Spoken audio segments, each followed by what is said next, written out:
السلام عليكم ورحمة الله تعالى وبركاته. أيها الإخوة المؤمنون، سعيد بلقياكم بعد هذه الفترة. كنت قد جئتكم تقريبا منذ سنة في نهاية ديسمبر من العام الماضي،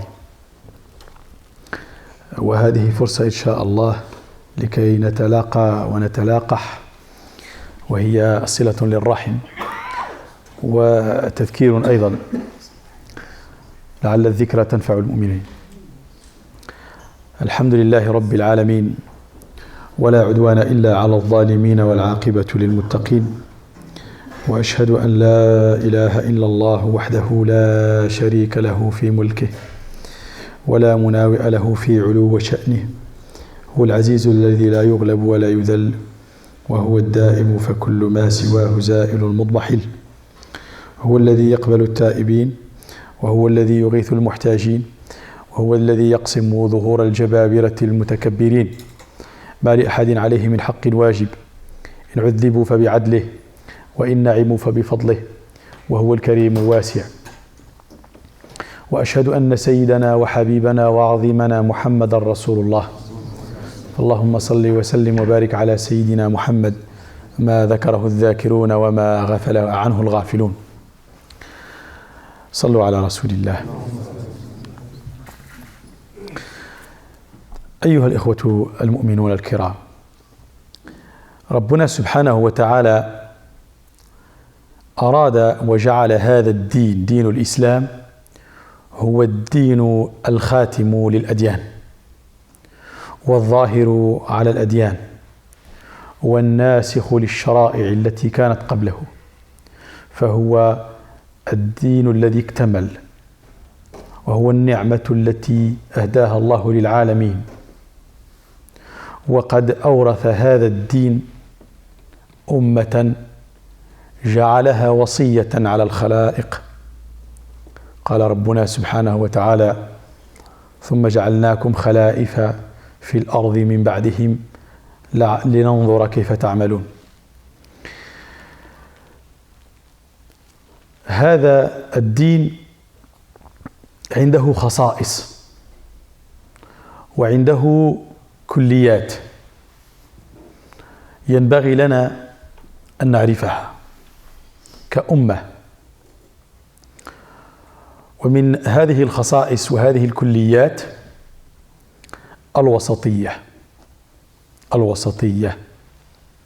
فنحن أمة الوسط والوسطية. وما معنى الوسطية؟ يقول ربنا سبحانه وتعالى: وكذلك جعلناكم أمة وسطا لتكونوا شهداء على الناس ويكون الرسول عليكم شهيدا وما جعلنا القبلة التي كنت عليها إلا لنعلم من يتبع الرسول ممن ينقلب على عقبيه وإن كانت لكبيرة إلا على الذين هدى الله وما كان الله ليضيع إيمانكم إن الله بالناس لرؤوف رحيم. هذه الآية جاءت في سورة البقرة، وسورة البقرة هي عنوان القرآن ومقدمته، وهي التي تعرف بالقرآن وبهذا الدين. ففي سورة البقرة جمع الله سبحانه وتعالى خصائص هذه الأمة. وفي سورة البقرة فرضت التكاليف الكبرى. فهذا الدين إذا أردنا أن نعرف ماهيته يجب علينا أن نعود إلى أول الكتاب، فنقرأ سورة الفاتحة ثم نقرأ سورة البقرة بتمعن. في سورة البقرة الله سبحانه وتعالى يقول لنا: أنتم الآن يا أمة محمد المستخلفون في الأرض، الأمناء عن هذا الوحي، لا تبديل لكلمات الله. فلقد كنت عهدت هذا الأمر لأمة من قبلكم وأقول أمة بني إسرائيل ولكنهم ضيعوا الأمانة وما رعوها حق رعايتها وضيعوها لأنهم غلوا لأنهم تطرفوا لأنهم ابتعدوا عن الصراط المستقيم فمالوا وزاغوا ففرطوا وأفرطوا وزادوا وأنقصوا وهذا هو التطرف يعني أنهم خرجوا عن الصراط المستقيم يعني أنهم لم يعودوا في الوسط le juste milieu. Allah subhanahu wa ta'ala a voulu que cette religion parachève la révélation et qu'elle complète le bienfait d'Allah subhanahu wa ta'ala sur nous et sur l'humanité et qu'elle abroge les messages qui l'ont précédé et qu'elle consacre des vérités immuables, éternelles et qui resteront jusqu'à la fin des temps. Et il n'y a plus de révélation après le Coran. Le Coran, c'est la dernière parole de Dieu à l'humanité. Auparavant, il y avait d'autres révélations qui étaient provisoires, occasionnelles, pour corriger les égarements des enfants d'Adam, de l'humanité. Corriger leurs égarements, leurs excès dans le matériel, dans ce qui est mondain, et aussi corriger leurs excès en matière aussi d'adoration qu'ils ont mal compris. Ils ont été injustes, ils ont été dans l'exagération, dans l'excès. Et c'est pour ça qu'ils n'ont pas pu continuer. Vous avez compris? On ne peut pas marcher sur un chemin, Sirat al-Mustaqim, longtemps et durer si on marche sur la marge de la route, du chemin. Si on veut y arriver, il faut marcher sur le chemin droit et il faut marcher au milieu, le juste milieu. Et il faut marcher équilibré. Il faut marcher simplement et il faut marcher facilement. Dès qu'on essaye de tordre les choses, de les compliquer, nous nous égarons. Zayr, wal hawa, la passion et l'égarement, il nous arrive. Donc Dieu, ce verset que je viens de citer dans la sourate de la vache, vient dans un contexte. Et on ne peut pas comprendre les versets coraniques sans le contexte. Chaque sourate porte un grand message. C'est pour ça d'ailleurs que c'est une entité, une sourate. Un grand message. Et la sourate de la vache, justement, porte ces messages-là. C'est l'introduction du Coran. C'est le préambule de cette religion. C'est celle qui donne les grandes caractéristiques, les grandes spécificités. On ne peut pas comprendre cette religion si on ne revient pas à ce qu'on appelle al-kulliyat, les universaux de la religion. Mais surtout, le contexte. Allah, il nous parle du juste milieu. Il nous parle de l'équilibre. En même temps qu'il nous a parlé, justement, du récit des gens du livre avant. Il nous a dit, ils ont été extrêmes. Et quand on dit les gens du livre, évidemment, on parle des juifs et des chrétiens. Ceux qui ont reçu la révélation avant les musulmans, qui ont reçu le savoir, qui ont reçu le livre et la sagesse, mais qui l'ont falsifié, modifié, tantôt directement, par leurs propres mains, en touchant directement le livre, فويل للذين يكتبون الكتاب بأيديهم ثم يقولون هذا من عند الله ليشتروا به ثمنا قليلا فويل لهم مما كتبت أيديهم وويل لهم مما يكسبون. Gare à ceux qui écrivent avec leurs propres mains le livre en disant qu'il émane de Dieu pour en acheter un vil prix. Gare à eux de ce qu'ils ont écrit et gare à eux de ce qu'ils ont pris comme récompense pour cela. Et d'une autre façon, ils ont déformé ils ont déformé les propos du livre, que ce soit la Torah ou l'Évangile, l'Ancien Testament ou le Nouveau Testament. العهد حتى أن الله سبحانه وتعالى في سورة البقرة يسميه العهد يا بني إسرائيل اذكروا نعمتي التي أنعمت عليكم وأوفوا بعهدي أوفي بعهدكم le testament وإياي فارهبون. Ça veut dire qu'ils n'ont pas pris leur engagement, ça veut dire qu'ils ont échoué. Et Dieu nous dit pourquoi. Il le dit, c'est parce qu'ils ont exagéré dans le dogme, fil aqida, c'est parce qu'ils ont exagéré dans la ibad, il y avait des excès.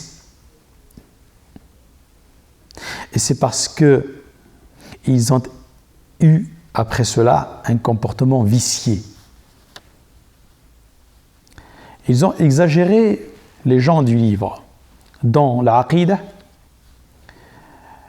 parce que les juifs, par exemple, tuaient les prophètes et pensaient que Dieu devait leur apparaître et qu'ils puissent le voir matériellement, concrètement. Et à Moussa, arina Allah jahra, qu'on puisse le voir. Parce qu'ils ont exagéré dans le matériel, dans la matière. Et c'est pour ça qu'ils ont adoré le veau d'or. Et c'est pour ça qu'ils aiment bien le matériel. Quant aux chrétiens, eux, ils ont exagéré plutôt dans la spiritualité et le détachement total de ce bas monde, le monachisme. Ils sont partis à l'autre extrémité, loin de ce bas monde.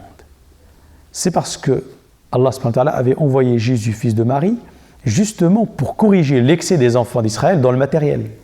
Alors pour pouvoir corriger cet excès-là, il fallait que Jésus vienne pour équilibrer, qu'il puisse aller les amener vers la spiritualité. Et pour les ramener au juste milieu, malheureusement, qu'est-ce qu'ils ont fait? Les Juifs sont restés toujours têtus dans leur matériel et matérialisme, et ceux qui ont suivi Jésus ont connu l'excès dans la spiritualité, jusqu'à qu'ils ont inventé un monachisme, le monachisme, c'est-à-dire on délaisse ce bas monde, on ne se marie pas, le négoce c'est pas bien, l'argent c'est impur, et même le fait de se laver, de se purifier, de se parfumer, c'est pas bon, c'est mal vu. Il vaut mieux mépriser ce corps, le martyriser. C'est ce qu'on appelle al-rahbaniyatul masihiyatul atiyah. D'un autre côté, ceux qui prennent l'usure, riba, wa akhdhihim riba, wa qad nuhu anhu wa aklihim amwal an-nas bil batil, ont exagéré d'un autre côté. Ceux-là cherchaient le profit, le travail, à tel point que le jour qui devait être consacré, Yawm al-Sabt, للعبادة وللروحانية كانوا يعملون فيه حيلة يريدون مادة فأما الآخرون فقد جعلوا هذه الدنيا كلها عبادة وما طلبوا حسنة الدنيا فأما نحن فنحن أمة الوسط اللهم آتنا في الدنيا حسنة وفي الآخرة حسنة وقنا عذاب النار. الوسط ما معناه؟ حينما يقول ربنا سبحانه وتعالى وكذلك جعلناكم أمة وسطا، الوسط ما معناه؟ الوسط هو الشيء في المركز وفي الطرفين شيئان مذمومان. الوسط هو التوازن والعدل. التوازن والعدل. والوسط هو الخيرية. يقول العرب: هذا الرجل أو هذه القبيلة أو هذا هو أوسط الناس دارا، يعني أنهم خير الناس، فيه شمائل محمودة، كريم جواد، فيقول فلان من أوسط الناس، يعني من خير الناس. فحينما يقول ربنا سبحانه وتعالى: وكذلك جعلناكم أمة وسطا، يعني أنكم أمة عدولة، أمة متوازنين، أمة خيرين، أمة الخير.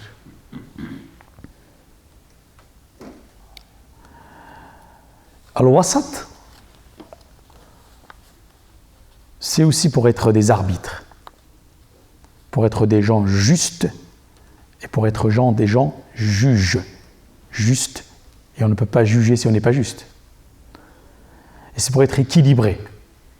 C'est pour ça que dans le verset, Allah subhanahu wa ta'ala, il dit: et c'est ainsi que nous avons fait de vous une communauté du juste milieu, afin que vous puissiez, de juste ou de juste milieu, afin que vous puissiez juger et témoigner sur les gens.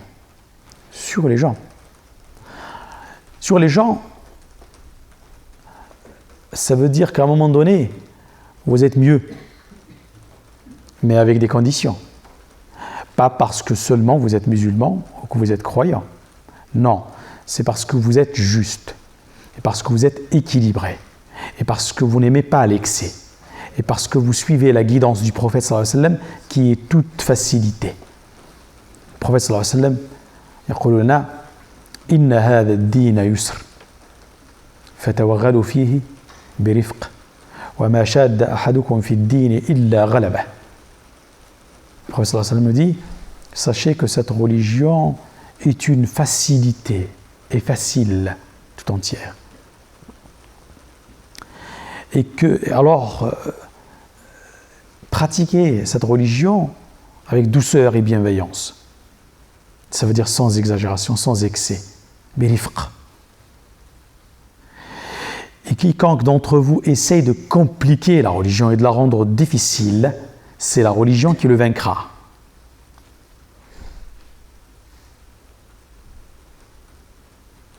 Et Dieu nous dit, le prophète sallallahu alayhi wa sallam nous dit: Ala halaka al-mutanatti'un. ألا هلك المتنطعون ألا هلك المتنطعون. المتنطعون هم الغلاة. Ça veut dire ceux qui sont dans l'excès, ceux qui sont dans l'exagération. Ceux qui veulent faire une adoration ou exercer une religion qui n'est pas comme les autres, c'est-à-dire qu'ils ne veulent pas ressembler aux autres. Ça veut dire que finalement, ils veulent suivre, c'est pour ça que j'ai fait cette introduction, soit les juifs, soit les chrétiens. Alors que le juste milieu, c'est l'islam. Tout ça pour vous dire que l'extrémisme, donc al-tarafayn al-madhmoumayn, il y a un juste milieu, puis il y a des extrêmes. Que l'extrémisme n'est pas musulman. Que l'extrémisme n'est pas l'islam. Que le juste milieu, il est équilibré, la modération. C'est la définition de l'islam. Et quand on nous dit un musulman extrémiste, on ne comprend pas. C'est incompréhensible. Mu'minun muslimun wa mutatarrif. هذا محال. التطرف شيمة يهود أو شيمة النصارى. ولكن هل يمكن للمؤمنين المسلمين أن يتبعوا حذو النصارى أو اليهود؟ اليهود والنصارى بشر ولهم ضعفهم وقد مالوا إلى هنا أو مالوا إلى هناك، والمسلمون أيضا بشر وقد يستهويهم الذي استهوى اليهود والنصارى من قبل فيزيغ عن الطريق. وفي الإسلام والمسلمين قد وجد في زمرة المسلمين هؤلاء التيارين أو الفريقين وكلاهما مذموم في الإسلام.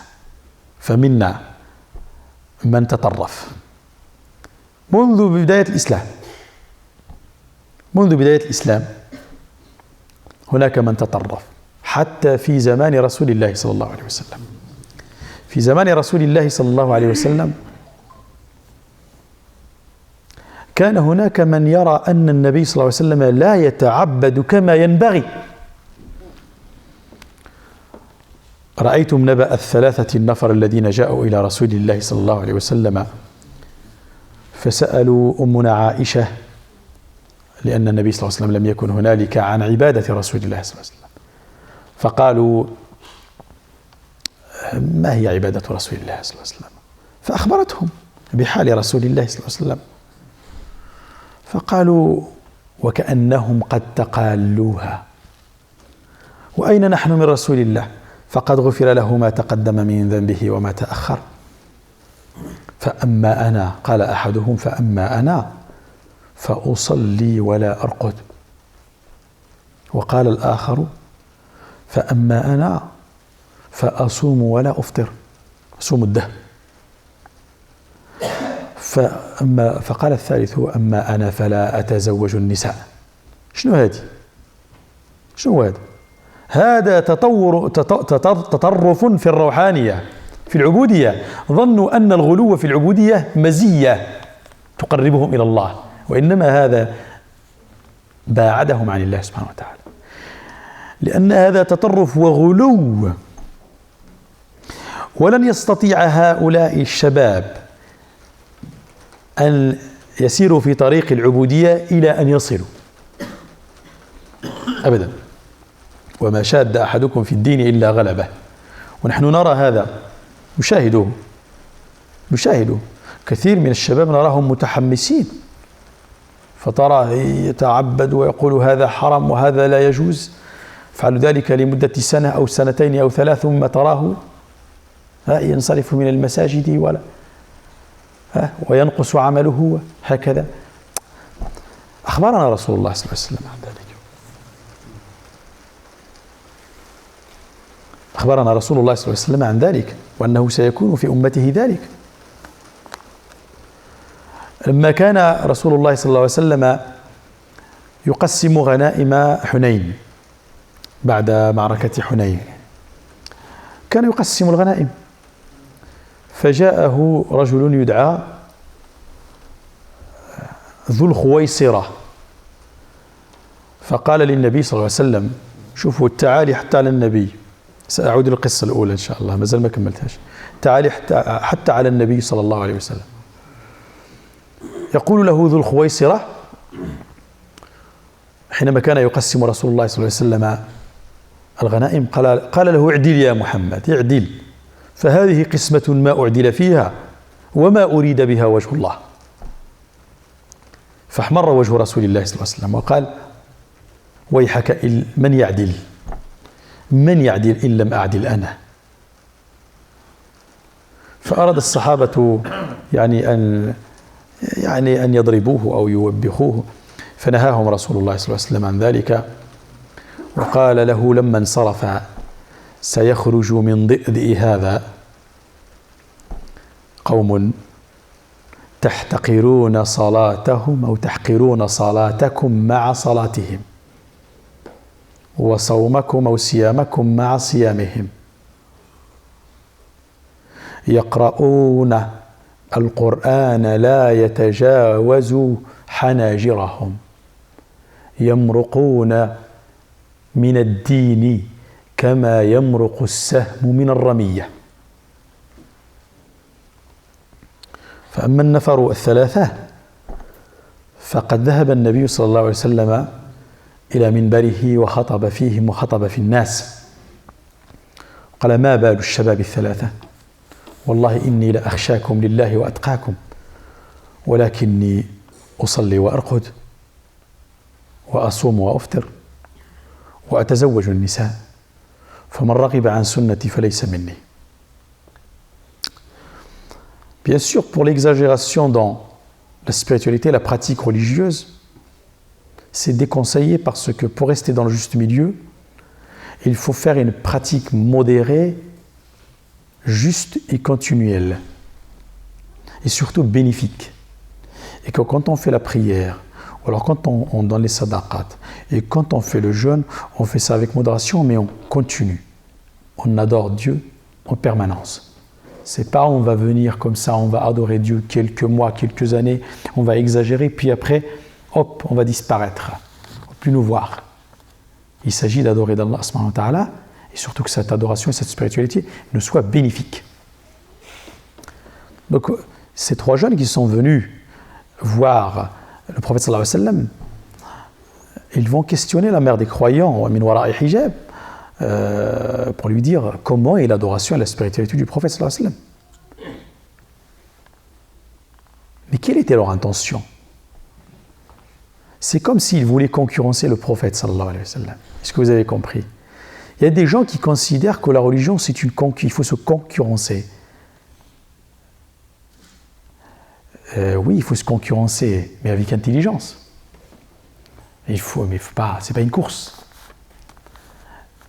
C'est comme s'ils voulaient se concurrencer dans l'exagération et l'extrémisme.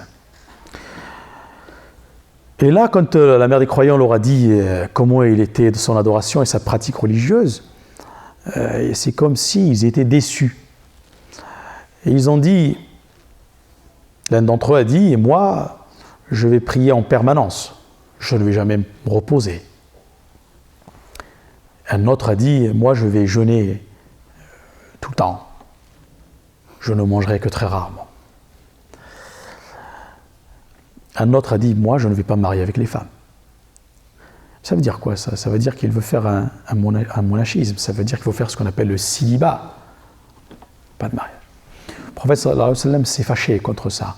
Justement, il a été envoyé comme une miséricorde pour l'humanité. Huwa ar-rahmatu al-muwadat.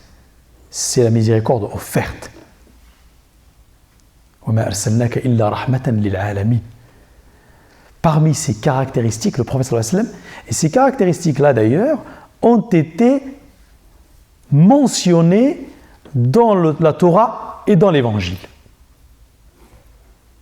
في أسفار أهل الكتاب يقول ربنا سبحانه وتعالى الذين يتبعون النبي الرسول النبي الأمي الذي يجدونه مكتوبا عندهم في التوراة والإنجيل في التوراة والإنجيل ما هي شمائله يأمرهم بالمعروف وينهاهم عن المنكر ويحل لهم الطيبات ويحرم عليهم الخبائث ويضع عنهم إصرهم والأغلال التي كانت عليهم.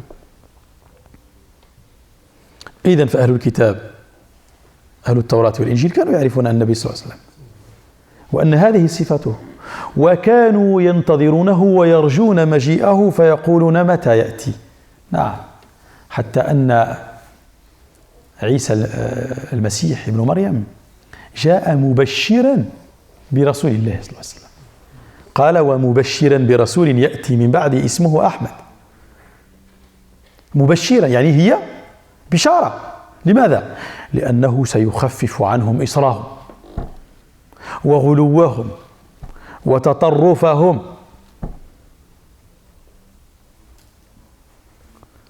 فكانوا ينتظرونه بهذه الشريعة يأمرهم بالمعروف، يعني يأمرهم بالأمر الأمر الذي يستسيغه وتستسيغه النفوس الزكية، الأمر الجيد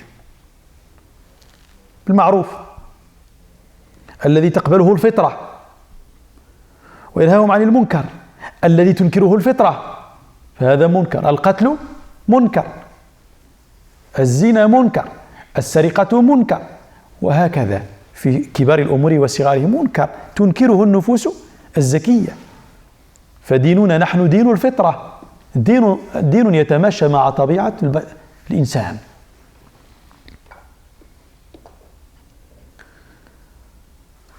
ويحل لهم الطيبات، يعني يجعل لهم الأمور الحلال المباحة الطيبات. وهل في هذا أمر إشكال؟ ليس في هذا الأمر إشكال. ويحرم عليهم الخبائث. ويضع عنهم إصرهم الأغلال التي كانت عليهم. عقوبة لأهل الكتاب خاصة اليهود كان ربنا سبحانه وتعالى يحرم عليهم طيبات. ربنا سبحانه وتعالى عقوبة لهم لأنهم كانوا يتنطعون وعنوان تنطعهم قصة البقرة قالوا أتتخذنا هزوا. لو أنهم أرادوا الطاعة دون تلكؤ ودون لجاجة ودون تنطع لأخذوا أي بقرة فذبحوها، ولكن سألوا فتمادوا بحال هاد الشباب هادو ثلاثة فشدد الله عليهم. قال ربنا سبحانه وتعالى فبظلم من الذين هادوا حرمنا عليهم طيبات أحلت لهم وبصدهم عن سبيل الله كثيرا وأخذهم الربا وقد نهوا عنه وأكلهم أموال الناس بالباطل.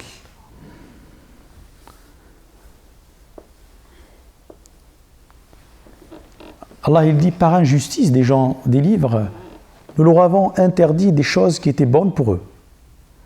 C'est parce que ils faisaient obstruction au chemin de Dieu, le chemin droit, le chemin équilibré, parce qu'ils voulaient compliquer les choses. Nous avons le récit de la vache, et ce n'est pas pour rien que cette grande sourate porte ce titre, la vache. C'est pour nous dire l'essentiel dans cette sourate qui fait 285 versets, c'est ça. Si vous n'avez pas compris ça, vous êtes passé à côté de la sourate de la vache. C'est pour ça qu'elle porte ce titre.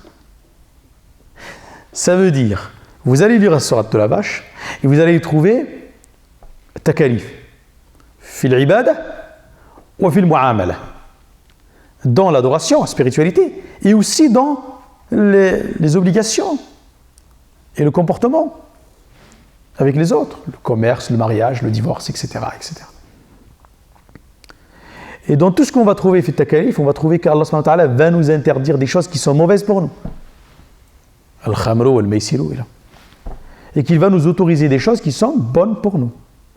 Et en plus, il va nous dire implicitement et explicitement. Implicitement d'abord par l'histoire de Adam et de Ève avec les anges dans le paradis. Il va nous dire tout est permis. الأصل في الأشياء الإباحة وهذا أول أصل من أصول الشريعة. الأصل في الأشياء الإباحة. Donc la règle dans la législation de l'islam, c'est que tout est autorisé. Mais alors qu'est-ce qui est interdit? Eh bien, l'interdit est une exception à la règle. Donc, qui a le droit d'interdire? Allah subhanahu wa ta'ala wahdahu. حق التحريم من حق الله سبحانه وتعالى ما لأحد أن يحرم أو يشدد على الناس. قال ربنا سبحانه وتعالى قل من حرم زينة الله التي أخرج لعباده والطيبات من الرزق قل هي للذين آمنوا في الحياة الدنيا خالصة يوم القيامة كذلك نفصل الآيات لقوم يعلمون.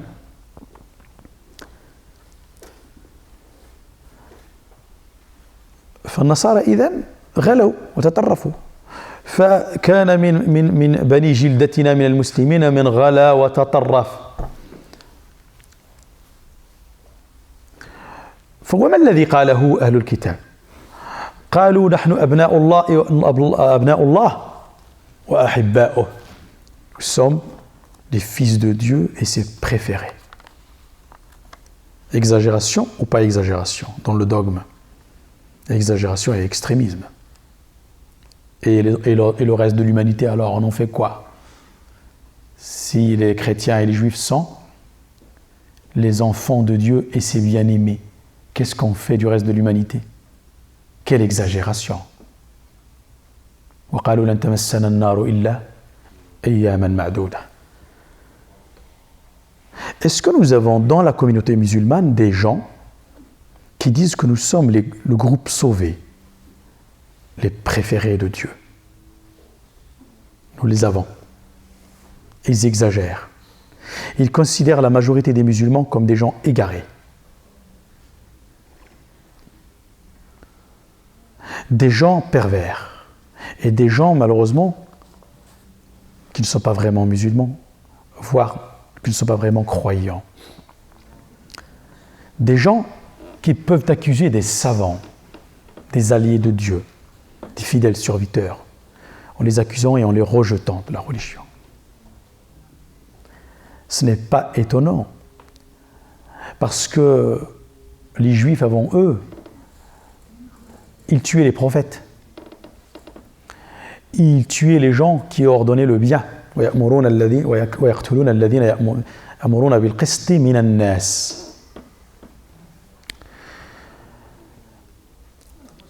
Et les Juifs avant eux, ils considéraient que ce n'est pas suffisant d'immoler une vache. C'est trop simple comme adoration. Il faut la compliquer. Il faut montrer la couleur, d'abord comment il est cette vache. Comment elle est la vache. Eh bien, regardez comme Dieu implicitement va dire aux enfants d'Israël et à travers les enfants d'Israël, parce que c'est dans le Coran, donc ça nous concerne, c'est à nous. قال فإنه يقول إنها بقرة لا فارض ولا بكر. شنو هي فارض وبكر؟ Ni trop vieille, ni trop jeune. Ça veut dire que trop vieille, c'est l'extrême, et trop jeune, c'est l'extrême, et que si Dieu vous ordonne de faire quelque chose, choisissez toujours le juste milieu. Trouvez une vache qui est d'un âge moyen. Pas trop vieille, pas trop jeune. Implicitement, il les appelle et leur dit, mais le juste milieu, l'équilibre. Pourquoi vous cherchez à savoir s'il est comme ça ou comme ça? À chaque fois que je vous ordonne quelque chose, il faut choisir le juste milieu. À chaque fois. C'est pour ça, Ummuna Aïcha تقول لنا ما خير رسول الله صلى الله عليه وسلم بين أمرين إلا واختار أيسرهما ما لم يكن إثما. Notre mère des croyants nous dit, chaque fois que le prophète sallallahu alayhi wa sallam avait à choisir entre deux choses, il va choisir la plus facile, seulement s'il n'y a pas derrière un péché. Mais s'il y a un péché, il ne va pas choisir. فإن كان إثما فكان رسول الله صلى الله عليه وسلم أبعد الناس عنه. إذن فالخيرية والوسطية معناها ومن معانيها التيسير. اختار أيسرهما هذا هدي رسول الله صلى الله عليه وسلم والذين يدعون أنهم يتبعون السنة وأنهم يحبون رسول الله فعليهم أن يعرفوا أن النبي صلى الله عليه وسلم كان يخفف عن الناس ويقول بشروا ولا تنفروا ويسروا ولا تعسروا إن هذا الدين يسر. لماذا؟ لأن النبي صلى الله عليه وسلم هو النبي الخاتم يريد للخلق أن يتعبد وأن يستمر في العبادة وأن يكون متعلقا بالله دائما وأبدا. ماشي مرة يعبد مرة. وعليكم بشيء من الغدوة والروحة وشيء من الدلجة. فالنبي صلى الله عليه وسلم كان يقول لنا لا تعبدوا وتروحوا الغدوة والروحة وروحوا شوية ولا تنسى نصيبك من الدنيا. ولذلك دائما نجد حينما يفرض الله سبحانه وتعالى علينا حكما شرعيا نجده معلل بمقصده وأصله. كان الله سبحانه وتعالى يقول إنما فرضت هذا من أجل هذا لعلكم لتفعلوا لإقناعنا. فالله سبحانه وتعالى لم يكن عابثا فهو يقنع يقول أنا فرضت الصيام من أجل هذا وفرضت الصلاة من أجل هذا وفرضت الزكاة من أجل هذا وفرضت الحج من أجل هذا فسيروا على بركة الله وفي هدي رسول الله صلى الله عليه وسلم. Alors ça, cette pensée, ce courant de pensée qui est littéraliste, formaliste, matérialiste, qui exagère, il a toujours existé dans l'islam, dans l'histoire de l'islam. Et dans l'histoire de l'islam, il s'est nommé par divers noms. Au début, ils ne vont pas avoir de nom parce que ça va être des individus au temps du prophète sallallahu alayhi wa sallam. Et puis, au temps de la fitna, al-kubra, de la grande discorde, au moment où il y avait Uthman ibn Affan radiyallahu anhu, puis Ali ibn Abi Talib ou Muawiyah ibn Abi Sufyan, il va y avoir, ils vont apparaître. Là, ils vont être vraiment présents et visibles. Au moment de Hunayn, le prophète sallallahu alayhi wa sallam, alors qu'il était en train de partager le butin après la bataille de Hunayn, était en train de donner, et bien sûr parce que c'était l'homme le plus juste, le prophète Mohammed sallallahu alayhi wa sallam, voyait que les Mécois venaient d'embrasser l'islam. فأراد رسول الله صلى الله عليه وسلم أن يؤلف قلوبهم. Ils venaient d'embrasser l'islam.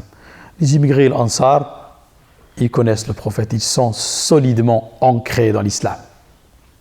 Alors le prophète sallallahu alayhi wa sallam a donné un peu plus aux Mécois, nouvellement convertis, nouvellement dans l'islam, pour leur dire, voici l'islam vous donne, il ne vous prive pas.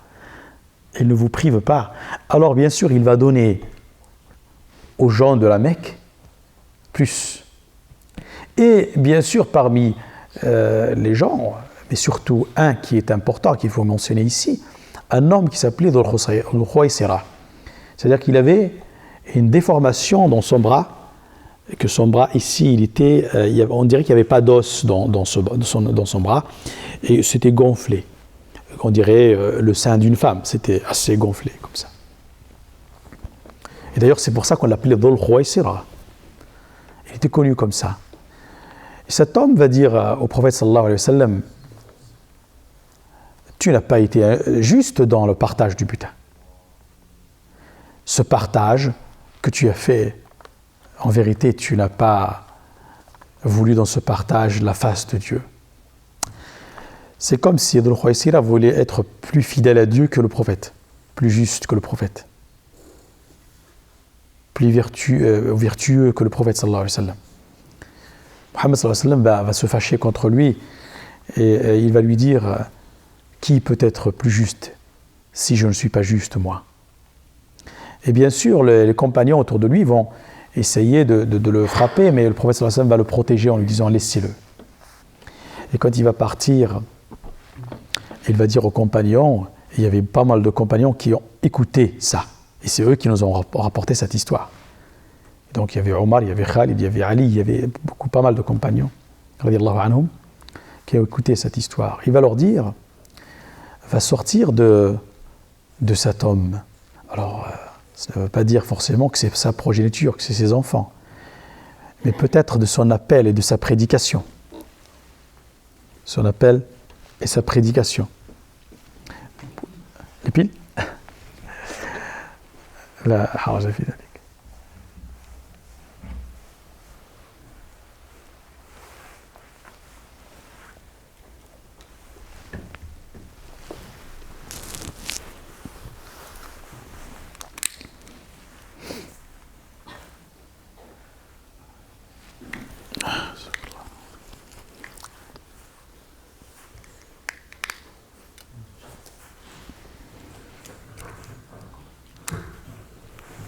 الله يبارك فيك.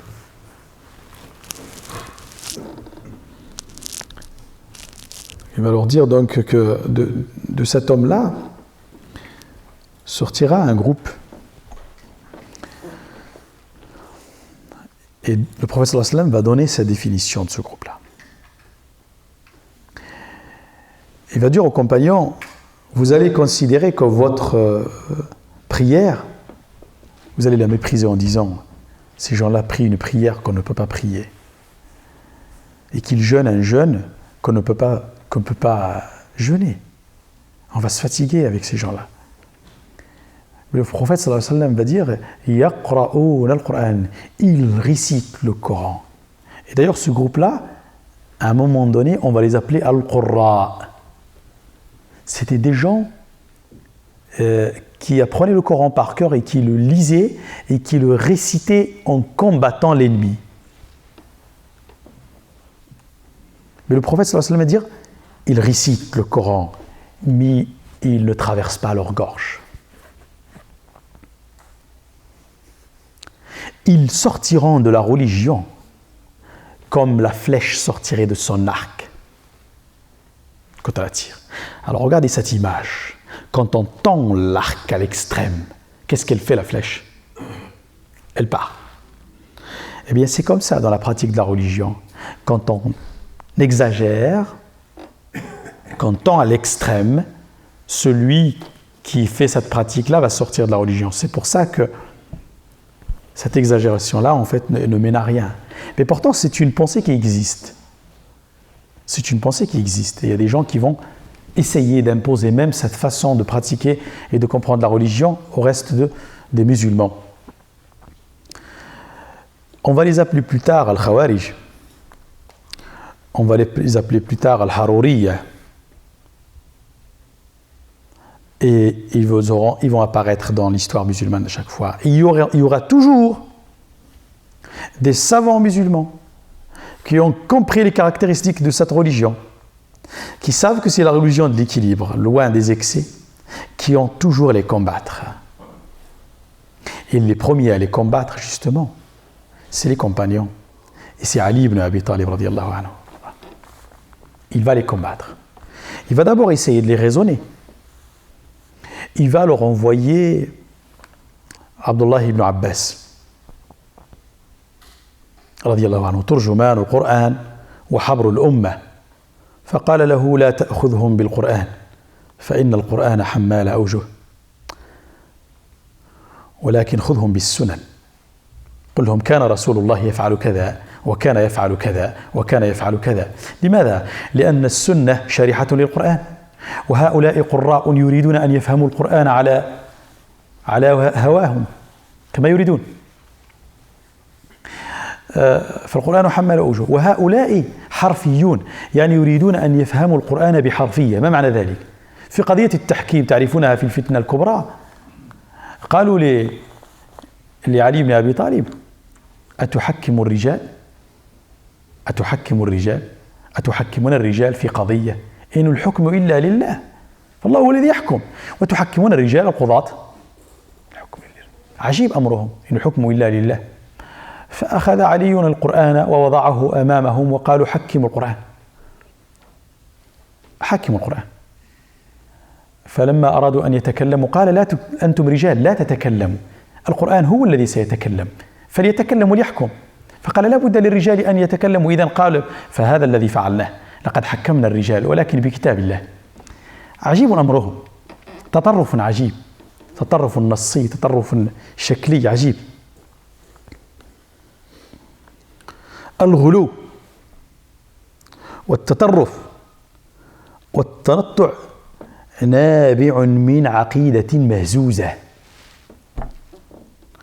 وكان هاد الناس عندهم عقيدة راسخة ما يكونش عندهم التنطع هذا ولكن عندهم الريب وعندهم الشك في القلب ديالهم العقيدة مهزوزة.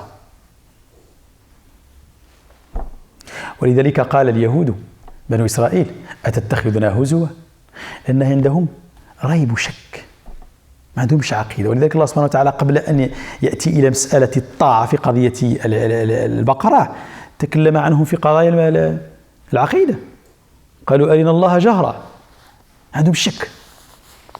ولذلك تبتدئ هذه السورة بألف لام ميم ذلك الكتاب لا ريب فيه فالذين عندهم ريب وشك هذا القرآن لا يعنيهم ولن يكون لهم هدى.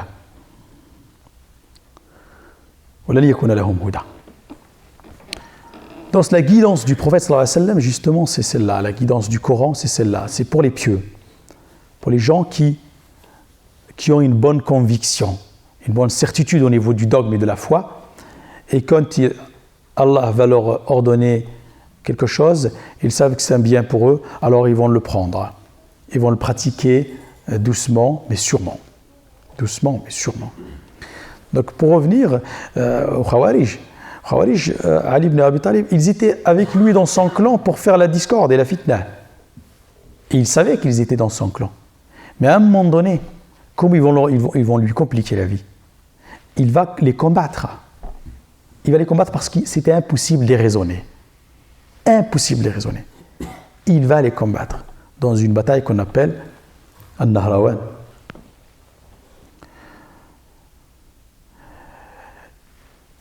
Et c'est un courant de pensée qui va toujours se réveiller chez les musulmans. C'est incroyable, mais de temps en temps, hop, un courant qui va nous dire on a une nouvelle compréhension de la religion.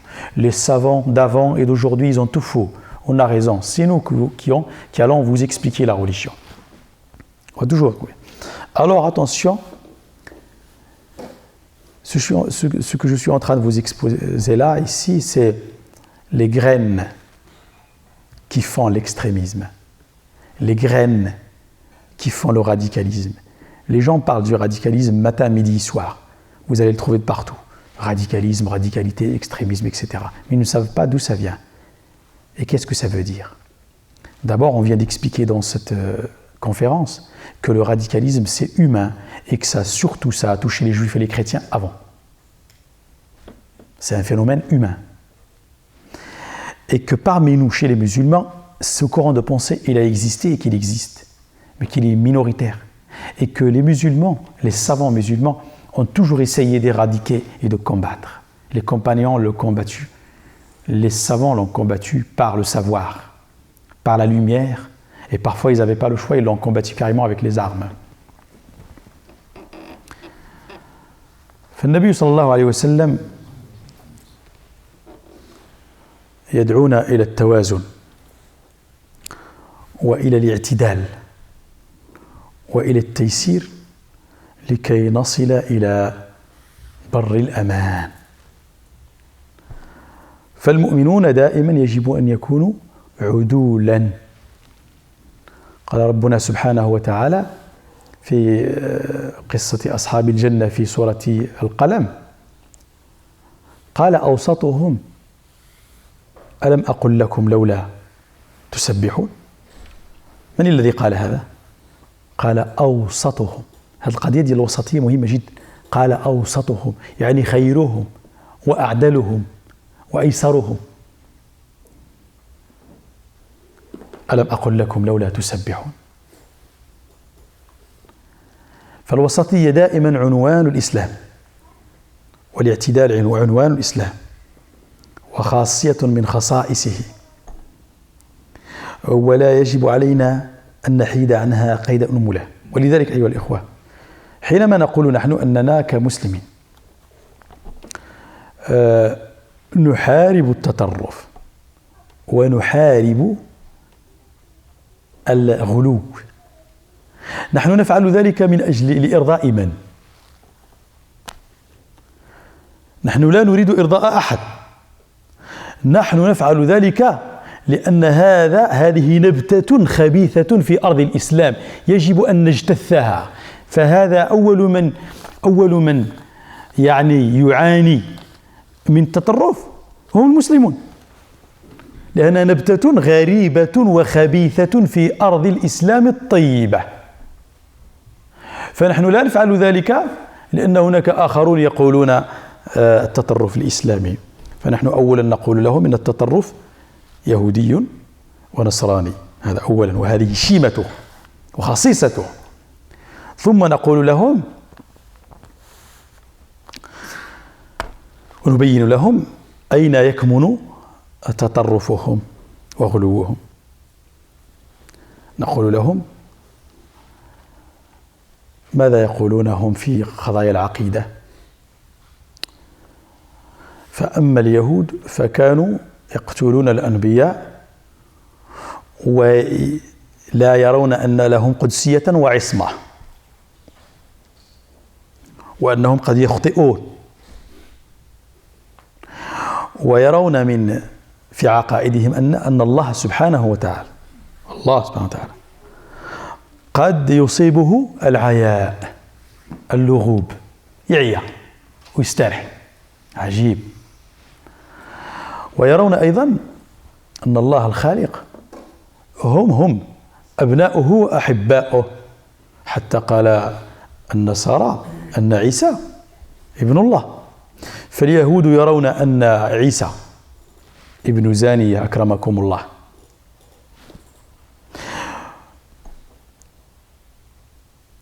والنصارى يرون أن عيسى ابن الله. وشفتوا الفريقين ولا شفتوا التطرفين؟ واحد يقولون إنه ابن زانية، واحد يقول إنه ابن الله.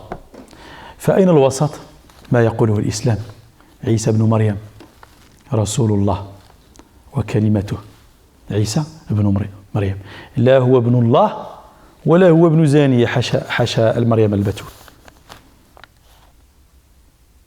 شفتوا الوسطية في الاعتقاد؟ والوسطية في التعبد والتوسط ما بين الماديات والروحانيات. يقول ربنا سبحانه وتعالى واصفا هذه الأمة: محمد رسول الله والذين معه. شكون اللي معه؟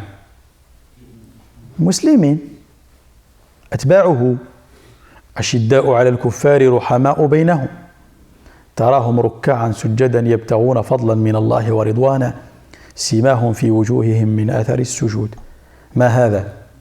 عبودية، روحانية، تقرب إلى الله، صلاة. ذلك مثلهم في التوراة. فأهل التوراة قال لهم ربنا، وهذا مكتوب عندهم في التوراة: إن أمة آخر الزمن أتباع محمد تراهم ركعا سجدا يبتغون فضلا من الله ورضوانا، سيماهم في وجوههم من أثر السجود. فأما أهل الإنجيل الذين غلوا في ماذا؟ في الروحانيات. ومثلهم في الإنجيل كزرع أخرج شطأه فآزره فاستغلظ فاستوى على سوقه يعجب الزراع ليغيظ الكفار. شفتوا التوازن؟ أهل اليهود غلوا في الماديات وابتعدوا عن الروحانيات، فقال لهم إن أمة آخر الزمان روحانية كتعبد الله. وأما النصارى فقد غلوا في الروحانيات والرهبانية، فقال لهم إن أمة محمد عندهم نشاط عملي وبناء للحضارة وحيوية، يعملون ويجتهدون يبنون الحضارة. ومثلهم في الإنجيل كزرع أخرج شطأه فآزره فاستغلظ. Donc, et dans la pratique et dans l'équilibre entre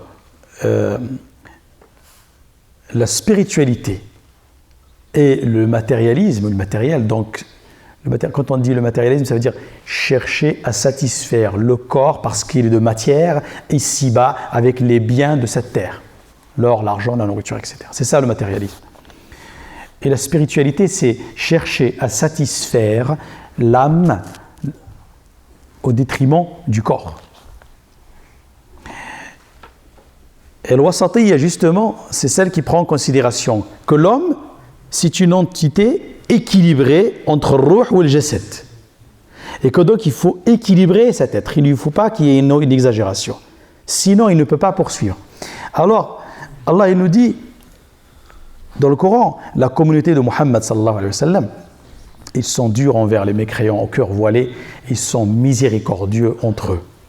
Tu les vois inclinés et prosternés, cherchant quelques agréments et quelques faveurs de la part de leur Seigneur. Oui, d'accord. Inch'Allah, bientôt je finis ça et je vais conclure. Cherchant quelques agréments et une faveur de leur Seigneur, tu vois une lumière dans leur visage à force qu'ils se prosternent. C'est l'exemple qu'on donne d'eux dans la Torah. Et l'exemple qu'on donne d'eux dans l'Évangile, c'est une semence qui s'épaissit, qui s'élargit, qui se joint avec les autres pousses, qui fait plaisir à voir ou se meurt. C'est pour donner l'exemple du travail, de l'action et chercher l'agrément d'Allah subhanahu wa ta'ala ici. Et c'est justement l'équilibre. Donc à chaque fois que vous trouvez l'extrémisme, dites ce n'est pas l'islam. L'extrémisme, c'est les autres. أقول قولي هذا وأستغفر الله لي ولكم فاستغفروه تجدوه غفارا رحيما. فاللهم اهدنا فيمن هديت وتولنا فيمن توليت وبارك لنا فيما أعطيت وقنا شر ما قضيت إنك تقضي ولا يقضى عليك. اللهم إنه لا يعز من عاديت ولا يذل من وليت تباركت ربنا وتعاليت.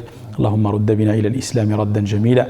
اللهم رد بنا إلى الوسطية ردا جميلا يا أرحم الراحمين يا رب العالمين. اللهم رد بنا إلى قيم الإسلام ردا جميلا يا أرحم الراحمين يا رب العالمين.